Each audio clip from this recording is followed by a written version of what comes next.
খালেদা জিয়ার উপরে যেতে পারিস নাই, তোদের আজকে ভারতে পালায় থাকতে হচ্ছে। আর আজকে বাংলাদেশে বিএনপিতে জয় জয়কার। আজকে এই আওয়ামী লীগের তোরা দেখে যা যে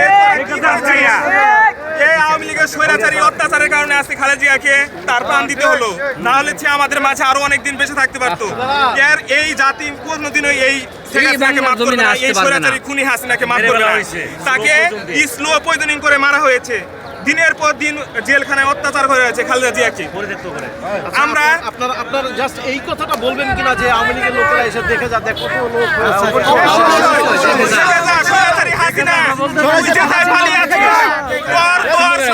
লোক যেখানে পালিয়ে আছিস দেখে যা যে আজকে কি পরিমাণ লোকের স্রোত, কোটি কোটি জনতা আজকে খালেদা জিয়া জানা যায়। আর তুই মরলে তোর বাপের যে খারাপ অবস্থা হবে। হাসিনার জন্য এই পুরা দেশের অত্যাচার, আমরা নিপীড়িত এই দুর্নীতিগ্রস্ত দেশটাকে ধ্বংস করে দেওয়া হয়েছে বিগত 17 বছর। ইনশাল্লাহ তারেক জিয়ার নেতৃত্বে দেশ আবার এগিয়ে যাবে।